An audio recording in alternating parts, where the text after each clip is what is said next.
So I was a journalist for more than a decade, and I had been covering the Middle East for some time. And around 2017, and I specifically covered Syria a lot because I'm originally Syrian. And so around 2017, I also had kids at the time. And there was a full-blown war in Syria, and I was getting a little frustrated writing for adults because I was like, I feel like they don't get it. So I was just like, you know what? These kids need to hear our stories much earlier because if the first time you hear about a country is when it's in a war, you'll think it's always been in a war, right? And so I just really felt like both because I had sort of I started running helping out with my kids' school, and they had a book fair, and I noticed that when I was doing the book fair, I was like, there's only one book about and by a Muslim, and that was by Yusufzai Malala, Malala Yousafzai. And I was just like, how can that be the only book a Muslim too? So all these things sort of converged, and I was like, I couldn't find anything by an Arab writer and very little by Muslims at that time. So I was like, well, maybe I should write one. And so that's sort of how it happened. So I love that that was your reaction. It's like, oh, well, maybe I should do that. yeah, because I was just like, I want my kids and their classmates and their kids to sort of have more than this because Malala is a super important story, but it doesn't represent the majority of Muslims around the world, right? There's like Muslims, there's Malaysian Muslims and Syrian Muslims and African Muslims. Like we all have such different stories, and even within the same country, like so.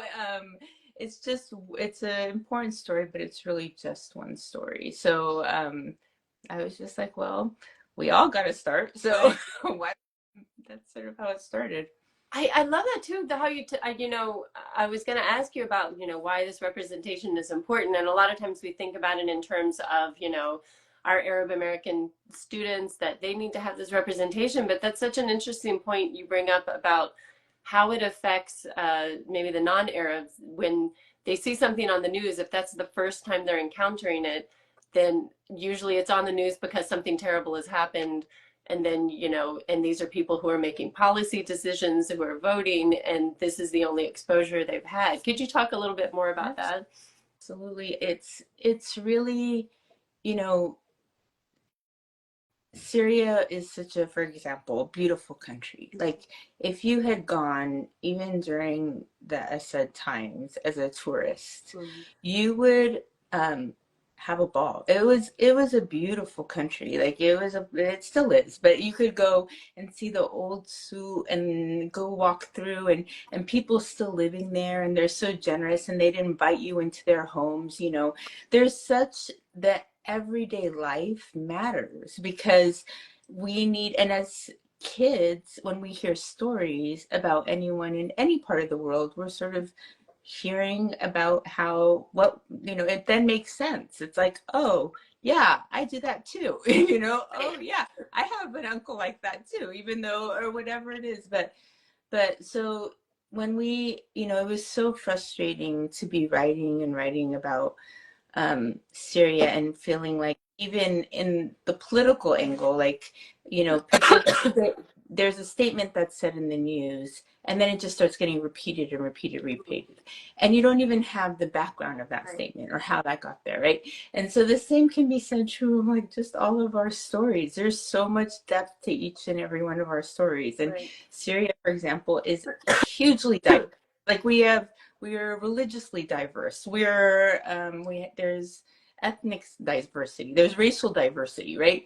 But you would never know if you just hear about what's happening in the news. All you know is that there's a war, and really at that point, all anyone would have said is, "Oh, there's a civil war there, right? And there are refugees." And it's so important for us to know that all these countries are so much more than that moment, right? And so Yeah, I don't know if I answered the question, but I No, feel no, you like, did. And so when you decided to write children's books, I'm just curious because, like you said, you'd worked at that point already more than a decade as a journalist, and you sit down to write children's books. How is your process of writing different, or do you see them oh as being God, very different? Maybe you see them so, as being similar. they're so different. The only similarity for me is that because I'm a journalist, I tend to want to make it factual. And so even in my book Tagging Freedom, I'm like, I based a lot of it on things that really happened, right? Right, right. And so it's actually the idea spun off that the story of two kids of kids who graffitied on the wall outside their school, Mhm. and when they were arrested, that's when the Syrian revolution actually ignited, right? And so for me as a journalist, like when I decided to write fiction, it was really hard for me to get away from facts. I'm like, no, but I can't include that. That's not accurate, or no, that can't happen. No, that's not accurate either. And so I think for me, that was like a little struggle. But then when I realized I could make everything up about the character and I could make them, Right. I'm like, that's great. I Yeah. don't have to go research this. This is a lot of fun. And so that part was so much fun. And now I'm like, when I do journalism work now, it's like so much more arduous and less fun. And I'm like, I don't like this anymore. Like I It's too just much want to work. make everything up now. That's That's not do you true. have I to love do something to like switch gears when you're going from one to the other? Yeah, I have to make sure I'm not making anything up. No, I'm just kidding. No, I definitely, I think the journalism part for me is so, I know it so well that part is, it's when I'm trying to tell stories that I'm feeling like I have to switch the gears, like I have to be sort of, it's more intentional and more focused to try to, but it's definitely feels like a different part of my brain, like even the writing in journalism can be sort of, especially if you're doing news or like smaller features, it can be sort of dry and like, he Right. says, she says, like, it's just, and now the writing in fiction is just so much more fun. So it's definitely different. But as I said, I never thought of myself actually as a creative person because I tend to be like, no, facts, facts, facts. And so it turns out I'm enjoying that part a lot. What a nice discovery to make. Yeah. Yeah, especially Yeah. when you're older, like you had never thought it. If you had told me 10 years ago that I would write a children's book, I would have been like, no way. Like I just, and getting back when you start reading to your kids, you start remembering that point in life when you really learn to read and love to read. And so bringing back that type of storytelling was just, Right. I feel like I connected back to things that I loved as a kid. So it's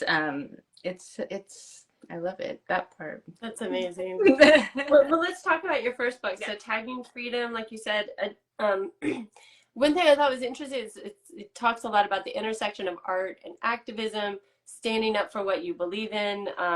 So, I mean, this came out in 2021, I think. Is that right? Oh, 2023. 2023, I'm sorry. But still, before, so much Yeah. has actually changed just Yeah. in the past few months. So, what is it like for you to look back on this now? Um, when I was writing Tagging Freedom, I was very specific about why I wanted to write it. And that was um, when people would talk about Syria, it was so sad. And what had happened was really traumatic for so many of us as Syrians, even watching it when you watch the refugee crisis that happened after it. Um, but few people understood that there was this moment of hope, like in the Arab world at the time, and it had started in Tunisia and went to Egypt, and then no one thought it would actually reach Syria, right? Mm. And so when I was I wanted young people to understand what this came out of. It wasn't that we were always meant to be in war, right? Right. It was actually a call for freedom. It was people around the Arab world were saying, that's enough. We're tired of these dictatorships. We want dignity. We want more. We don't want corruption anymore. We want to be able to, you know, have control of our own lives and be able to. And so to me, that's why I wrote it. But writing that in a time when it was really bleak was also sort of hard. Half the time I was like, am I like, I know this is how I felt during this time. I know this is how everyone felt this time. And no one knew it would get that bad, right? And so it's not that we just know, like, this idea that war is part of our lives. No, it wasn't. Like, people in Syria would say, oh, we're. So I think we lost your audio for a little bit, I think. Yeah, so I put on Do Not Disturb, but I did that. Sorry. You were talking about how war was not kind of right. Yeah, part and so when we don't, so I wrote it at this moment when it was actually very painful. It was still, the war was still ongoing. It kept on going. And so a lot of times I had to check myself and be like, what is this? Am I supposed to be writing this book? Like, even though I know that that's what we were feeling at that time, Right. What does it mean that we haven't accomplished that? And so when I would go to school visits, I would talk about how the road to freedom is very long. And it doesn't always succeed at first, right? And there are ups and downs. And I would quote Martin Luther King Jr. and I would quote Malcolm X. And I talk about how, you know, the need for freedom is sort of, it's universal, right? And so, so when Syria did, you know, when this happened in Syria, we were shocked. Like, this happened so quickly. This is not how I imagined it happening, right? And so, and even to this day, we don't know what will happen. Like, you know, we hope it will be for the best. There's some very positive movement. We think it might be okay, but we know that it's not an easy road, right? And it's not going to be an easy road. So I think those are the things I also tried to talk to kids about, that, you know, we talk about freedom, we talk about protest, but it's not like always an easy story. It's not always a happy story. It's wrapped up in a, you know, and writing that for middle grade is a little bit tricky, although this is upper middle grade. So it's usually, you know, 7th, 8th, 9th graders who would read Tagging Freedom. But I think it's a really important lesson to learn, you know, and the other thing about protests that I really wanted kids to get out of this book is that that oftentimes where protest does require a little bit of sacrifice, right? If the protest is too easy, you might not be protesting. Like, there are, you know, it's not easy to protest. And I had taken it from, actually, when we were I was the head of the PTA at my school, my kids' school, and the kids wanted to walk out for a day of protest, and the principal wouldn't let them. And so all the parents came in all upset and like, why won't you let them walk out? It was this huge, like parents upset, the whole room is upset. And in the end, the principal didn't let the kids walk out. And when I was watching this, and I was like sitting there watching something, like, I don't think you parents understand. Like, protest does not require permission. Right. Like, if your kids want to walk out and protest and then get detention, that's what protest is. You might get detention. Right. But if you believe that it is necessary, then in my mind, I would say, you know, after they got detention, I'd say, well, you knew that would happen, but I'm proud of you because you did what, you know, like, as a parent, that's what I would say. But so it was really also feeling like we need to talk about protests more. And we need to talk about what that really means, right? Because sometimes I had this feeling that, like, we actually are not, like, and it's such a big important part of our democratic, like, democracy. You need it to test power structures, right? And so so for me, that was a little bit in the play between the kids of, like, you know, Kareem, the Syrian character, is telling them, like, you don't know, like, this is what I gave up, this is what happened, you know. And I think that's an important thing for kids to sort of think about, you know. Not every kid needs to protest, not everybody is an activist, but when we think about what it means, like, I think we need, as adults and kids, we need to talk about it. It's interesting. I think especially kind of in the moment we're in now, that it feels like things are trying to be smoothed over very much, and for people to think about what is activism and what is protest, especially like you said, for that age group. That was kind of an interesting one, as they're starting to come into their own and make up their own minds about things. That seems like a great age to start those kind of conversations. Yeah. And your next book is totally different. Yeah. Which I thought, I mean, you go from something that's like, you know, very kind of political, very timely, and then you have this very sweet picture book, which I loved. Inshallah, no, maybe so. I think I mentioned that I think a lot of people, even if you're not Arabic, if you're not Muslim, we understand, like, a lot of times parents will have a phrase they say to kind of put the kids off. Like in my house, it was always, we'll see. My mom was like, we'll see. Which is, but it's not exactly the same thing. I mean, which you get into in the book. And then kids say, that just means no, doesn't it? And like, no, that doesn't mean no, it means we'll see. But so what does Inshallah actually mean? Because I think that's a phrase a lot of times people hear, but maybe they don't really understand. Yeah, so Inshallah, the precise definition means God willing, right? But religious people, non-religious people will use it. Arabs will use it. So Arab Christians will use it. Muslims, like all groups. And then, but because it's in Arabic and it comes from, it does have its roots in a Muslim background. You have Muslims around the world who are using it too. So, it means God willing. So in some ways, you know, as kids growing up, though, we would hear someone say Inshallah, be like, come on, just give us an answer. No, just say yes or no. You know, like, it was like, because so often, you know, even parents know we might not have an answer, you know, or we might not want to give the answer that we know that's going to create a tantrum, or we might. I just love all these very sweet illustrations between the mother and daughter. Yeah.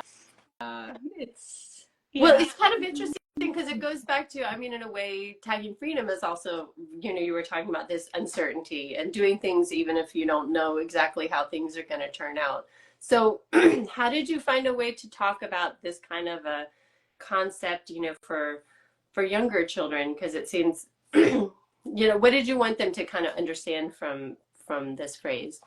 I think for me, it was that you know, talking about uncertainty with kids is hard. Like, it's hard for us as adults, you know, and like, so having them understand that sometimes we don't have an answer, and sometimes we don't know what's going to happen because it's not under our control, right? And then sometimes we need to stop as parents and say, well, no, actually, I do know that the answer is it's no, you know? Like, so I think part of me wanted to take the moms to task too, and the dads, you know, because kids are smart. They know when their parents are going, hey, you know, you're trying to put this off. And it was fun when I go to school visits, I ask the kids also, like, you know, and they all go, yes, just like you said, we'll see, they say this, they say that, and you get them all hyped up about what their parents, you know, and I'm like, so we're not trying to lie to you. You know, that is not what's happening, you know.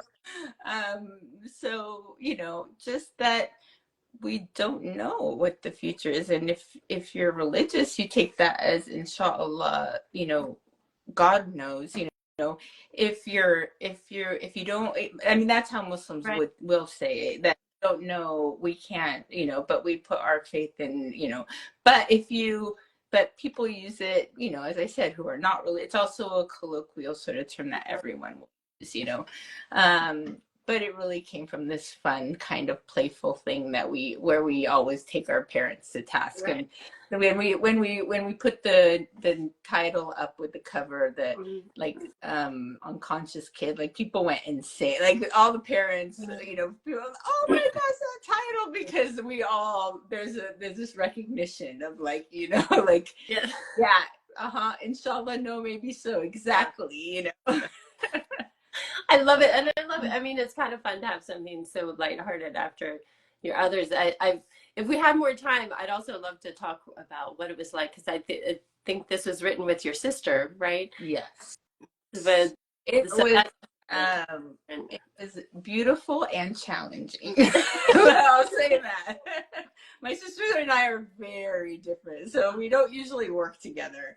But I think we brought different things to it. So that part is like it actually comes from, she started out with the phrase that she wanted to use. So she came to me, she had just had Nura is her daughter, and she was an infant, and she was like, Rhonda, I was trying to explain the word Inshallah to my infant, baby, and I told her you were my Inshallah because she had her older and she didn't think she could have a baby. And so she brought that sweet concept and like, and I was like, yeah, but I don't do sappy. And so like then we ended up hammering out what that means. Like, so how do we do a picture book that's both, that has that deeper, sweet meaning, but also that plays on this word that Arabs and Muslims around the world, especially kids, will be like, yes, so Recognition. yeah. So eventually we did well, but but there were definitely some bumps along the way. Do you think you'll write any more books together? I don't know.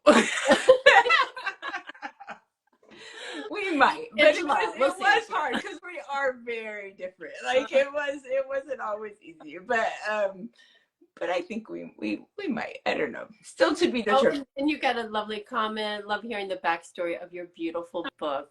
Thank you for that. Yes. And speaking of beautiful books, I was commenting before about your other picture book, which is a nonfiction, which was probably fun for you as a journalist to finally get to do facts. Yes, so beautiful. Star of the East. And so gorgeous artwork. Tell us about who is Kulthum. Yeah, Kulthum is sort of the most famous singer ever to exist in the Arab world. And she was famous in a way that's sort of like over decades. So like for more than 60 years, she was a diva. Like she started singing at a time when girls didn't sing. So she's the daughter of a sheikh, and she's from the Egyptian countryside, so it's very conservative. And she had such a powerful voice. Her father started taking her around the villages to sing religious songs with him so he could make extra money. And she became so well known. She became known as a girl with a powerful voice that then, but as she grew older, he was sort of embarrassed that a girl was singing because the girls didn't sing. And so he dressed her up as a boy and took her around to sing. And eventually, she moved to Cairo. Her father didn't want her to do that either because, again, they're not common. And what I love about this story is that a lot of people think that like there's some music amongst Muslims in Islam is, to some people it might be haram or forbidden, right? And to some people it's part of the expression, it's part of Islam. So the diversity of thought on music is quite great. But she brought that as like, because she could so her singing was very much rooted in her Muslim upbringing. And so people attribute her perfect Arabic to the fact that she was in the religious schools, and she was in school when girls didn't go to school too. Like she made her parents send her to school. Like, I want to go to school like my brother, so like, and her father was like, okay, we'll find the money to send you to school. So it's like a feminist story, but it's also just a story about a woman whose rise to fame was so huge. Like, to this day, you go into a coffee shop, you will hear her music playing, and everybody knows who she is, And I just love it. It's just a feminist story. It's a story about embracing your culture, because it was also very much about being proud to be Arab. And so like that was very much what sort of made her so popular Right. across the entire Arab world. And nobody's ever heard of her out here, so like so It's interesting. yeah. And we were talking ahead of time about that they just had a big concert, a tribute to her in Paris, which, if I understood right, was the only place she had ever performed outside the Arab world, was when she was in Paris. But this was, I think, 50 years after she died. I mean, so there's still just the amount of kind of attention and acclaim, like you said, that people, she's still so beloved so many years later. It's pretty amazing. And for anybody like me who hadn't heard of her, you do a great service to us, because if you go to your website, you have links to a lot of videos. You can actually see her performing and hear her, this amazing voice that she has. So I love getting to watch those. And I was wondering, could you talk a little bit, you were mentioning about the illustrator. Oh And yeah. So the illustrator is Ahmed Abdelmohsen, and he's Egyptian. And I really love that it's a small press, Interlink Press, and publishers, and they made an effort to really find an Egyptian illustrator, and I wanted that as well. And I think it makes all the difference, because although she's popular across the Arab world, she was also known as the fourth pyramid. wow. That was like one of her nicknames, because she's so Egyptian. And when you see the illustrations he captured, I mean, I just think it's so stunning. But he captured the countryside in a way that I don't think other, if he had not been Egyptian, he just captures the Egyptianness of it all. And I just think it's just stunning. So yeah, I think he did a magnificent job. He's just so talented. So yeah. Beautiful. And I'm curious, just so you hear you talk about music again, which you had also kind of talked about art and tagging freedom. So what is it, I think, about art that you think is so powerful as a theme to explore with kids? Whether you're talking about the visual art or the music or...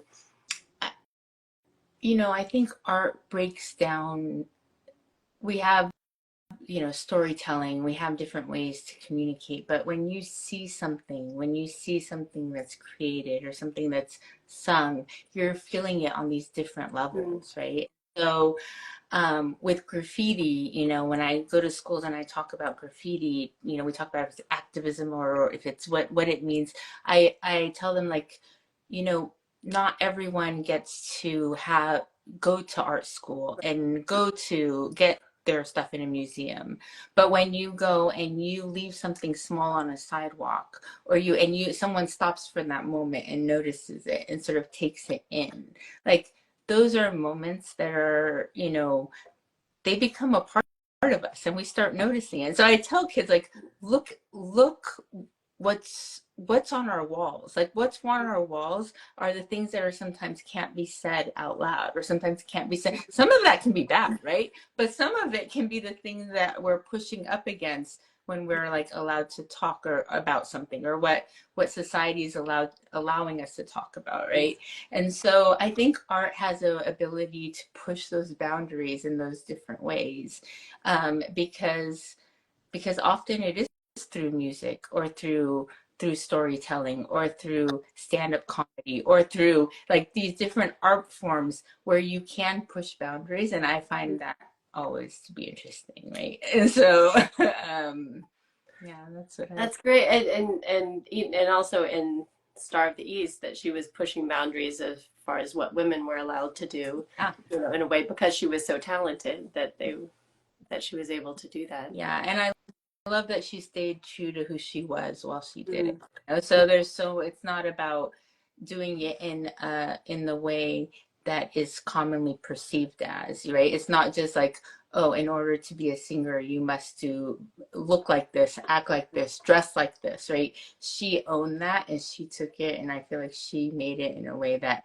was very much her and her culture and her background and her upbringing. And I just love that story so much. Oh, that's so beautiful. Thank you for taking the time to talk with us. So